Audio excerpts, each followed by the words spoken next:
क्या भारत पाकिस्तान को दुनिया के सामने बेनकाब कर रहे हैं, या फिर वो पाकिस्तान है जो आतंकवाद के मुद्दे पर भारत को दुनिया के सामने बेनकाब कर रहे हैं। प्रधानमंत्री मोदी हैं जो ऑल पार्टी डेलीगेशन के तहत 40 सांसदों को विदेश भेजे हैं। 40 सांसद विदेश जाकर ऑपरेशन सिंदूर और पाकिस्तान में जो आतंकवादियों को पनाह दिया जाता है उसके बारे में दुनिया के सामने अपनी बातों को रखेंगे।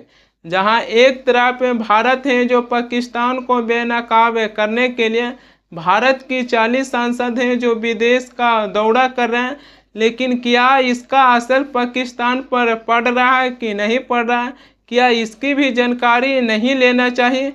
दरअसल बीएसएफ आईजी शशांक आनंद हैं जो अपनी प्रेस कॉन्फ्रेंस में बताए हैं कि जम्मू कश्मीर एलओसी और अंतर्राष्ट्रीय सीमा दोनों से ही आतंकवादियों हैं जो बड़े घुसपैठ की तैयारी कर रहे हैं।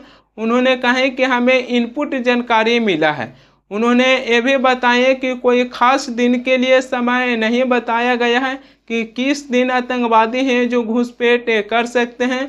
उन्होंने आगे अपने प्रेस कॉन्फ्रेंस में ये भी बताया कि ऑपरेशन सिंदूर के बाद आतंकवादी हैं जो अपने कैंपों में लौट रहे हैं और फिर से एक बार ट्रेनिंग लेना शुरू कर दिए हैं।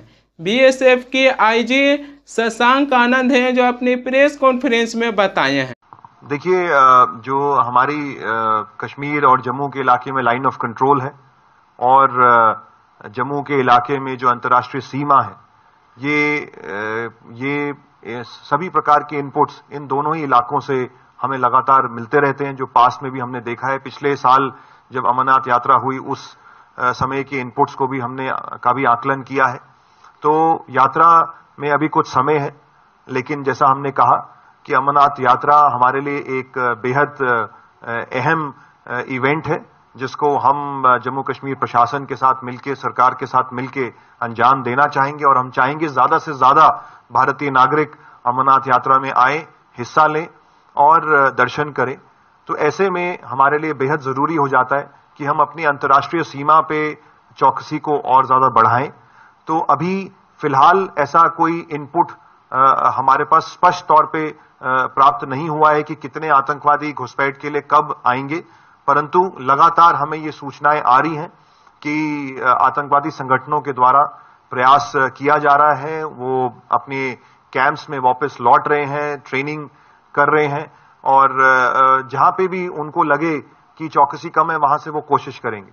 तो चाहे एलओसी हो चाहे आईबी हो, हमें सुरक्षा बलों को सभी इलाकों में हर प्रकार चौकस रहना। बीएसएफ के आईजी शशांक आनंद है जो अपनी प्रेस कॉन्फ्रेंस में कितनी बड़ी बात बताए हैं कि आतंकवादी है जो अपने कैंपों में लौट रहे हैं और फिर से ट्रेनिंग लेना शुरू कर दिए हैं। उन्होंने ये भी कहा कि सीमा पर सुरक्षा बढ़ाने की आवश्यकता है, ऐसी इनपुट जानकारी है जो मिल रही है। एक कितनी बड़ी बात आ जाती है कि ऑपरेशन सिंदूर लॉन्च किया गया, 9 ऐसे आतंकवादी ठिकानों पर हमला किया गया। भारत में ही कई ऐसे लोग हैं जो कहें कि हमने आतंकवादियों के घर में घुस कर मारे, लेकिन क्या पाकिस्तान में आतंकवादी हैं जो अपनी हरकतों से बाज आ रहे हैं। लगातार आतंकवादी हैं जो अपने कैंपों में लौटकर ट्रेनिंग लेना शुरू कर दिए हैं। बीएसएफ के आईजी शशांक आनंद हैं जो अपनी प्रेस कॉन्फ्रेंस में ये जानकारी दिए हैं। एक कितनी बड़ी सवाल खड़ी होती है डोनाल्ड ट्रंप पर कि डोनाल्ड ट्रंप हैं जो सीज फायर के ऐलान किए, लेकिन डोनाल्ड ट्रंप हैं जो आतंकवाद के मुद्दों पर पाकिस्तान से बातचीत नहीं कर पाए। सीज फायर होने के बाद हमने यही कहते हैं कि प्रधानमंत्री मोदी के पास केवल 2 रास्ता बचा हुआ है, यह तो पाकिस्तान के नागरिक और पाकिस्तान की सेना को एक तरफ रखकर आतंकवाद के खिलाफ युद्ध शुरू कर दीजिए, या फिर पाकिस्तान को दुनिया के सामने बेनकाब कर दीजिए। प्रधानमंत्री मोदी हैं जो 2 रास्ता में से एक रास्ता को चुने हैं कि भारत की 40 सांसद को विदेश भेजकर पाकिस्तान को दुनिया के सामने बेनकाब करने के लिए भेज दिए हैं, और भारत की 40 सांसद हैं जो विदेशों में जाकर अपनी बात रख रहे हैं। लेकिन क्या इससे पाकिस्तान पर कोई असर भी पड़ रहा है, क्या इसकी जानकारी प्रधानमंत्री मोदी को नहीं लेना चाहिए? सीज फायर को लेकर आशंका जताई जा रही है कि ये सीज फायर कब तक रुकी रह जाती है और पाकिस्तान के तरफ से कब तक सीज फायर का उल्लंघन नहीं करते हैं।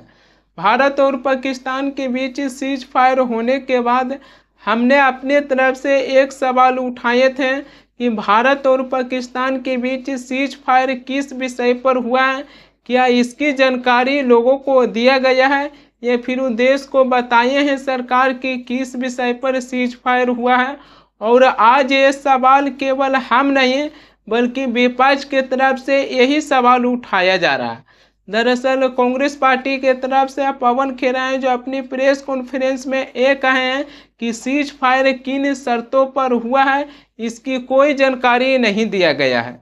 सुनिए कांग्रेस पार्टी के तरफ से पवन खेरा हैं जो क्या कह रहे हैं। आज तक हमें जवाब नहीं मिला कि 2023 में पुंछ में जो आतंकियों ने किया, 2 अक्टूबर 2024 में गांधरबल में जो किया, गुलमर्ग में अक्टूबर 2024 में जो किया, पहलगांव में अप्रैल 2025 में जो किया, उन आतंकियों का क्या हुआ, वो कहां है? आज तक जवाब नहीं मिला कि सीज फायर किन शर्तों पर हुआ। आज तक जवाब नहीं मिला हाफिज सईद, अजहर मसूद बच के कैसे निकल गए। क्या सीज फायर की शर्तों में इन्हें वापस लाना है या नहीं है? कोई जवाब नहीं। जवाब मांगो, सवाल पूछो तो ये डायलॉग आते हैं आपके पास।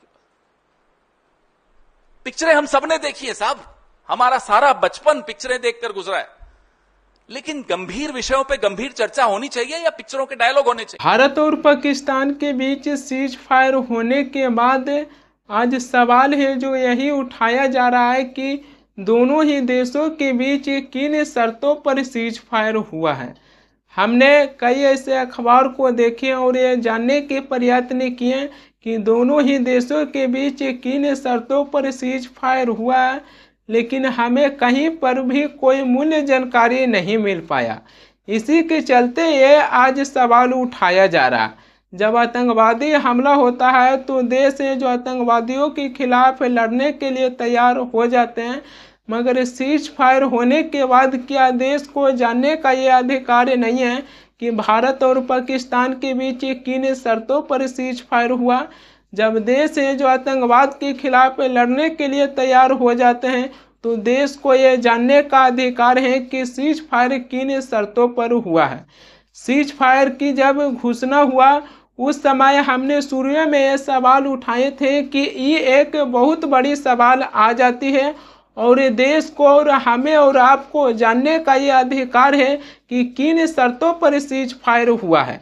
अमेरिकी राष्ट्रपति डोनाल्ड ट्रंप है जो सीज फायर के ऐलान कर दिए, लेकिन उन्होंने ये नहीं बताया कि दोनों ही देशों के बीच किन शर्तों पर सीज फायर हुआ। डोनाल्ड ट्रंप है जो सीज फायर को लेकर बार बार ये दावा किए हैं कि हमने व्यापार के जरिए भारत और पाकिस्तान के बीच सीज फायर करवाए हैं।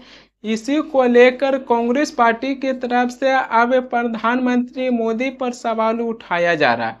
दरअसल कांग्रेस पार्टी की तरफ से जयराम रमेश हैं जो ये कहे हैं कि 11 दिन के भीतर 3 देशों में अमेरिकी राष्ट्रपति डोनाल्ड ट्रंप हैं जो 8 बार कह चुके हैं कि हमने अंतर्राष्ट्रीय व्यापार के वजह से भारत और पाकिस्तान के बीच सीज फायर करवा दिए और प्रधानमंत्री मोदी हैं जो अब तक इस पर चुप्पी साधे हुए हैं। कांग्रेस पार्टी की तरफ से जयराम रमेश है जो ये सवाल उठा रहे हैं। भारत सरकार है जो कहते हैं कि दोनों देश के डीजीएमओ के बीच बातचीत हुआ था, तब जाकर भारत है जो सीज फायर के लिए तैयार हुए थे और इसमें तीसरा कोई व्यक्ति है जो हस्तक्षेप नहीं किए थे। लेकिन इधर अमेरिकी राष्ट्रपति डोनाल्ड ट्रंप हैं जो 8 बार एक ही बातों को दोहरा चुके हैं कि हमने व्यापार की धमकी देकर भारत और पाकिस्तान के बीच सीज फायर करवा दिए। अमेरिकी राष्ट्रपति डोनाल्ड ट्रंप हैं जो भारत और पाकिस्तान के बीच सीज फायर करवाए हैं, उनका इस फैसलों को मैं स्वागत करता हूं, क्योंकि भारत ने आतंकवाद के खिलाफ युद्ध शुरू किए थे, लेकिन कहीं न कहीं यह युद्ध है जो भारत और पाकिस्तान के बीच होती हुई दिखाई दे रही थी। मैंने शुरू में कहे थे कि हमारी लड़ाई न पाकिस्तान के किसी नागरिक से है और हमारी लड़ाई न पाकिस्तान के किसी सैनिक से है। हमारी लड़ाई आतंकवाद के खिलाफ है तो ये लड़ाई आतंकवाद के खिलाफ होना चाहिए।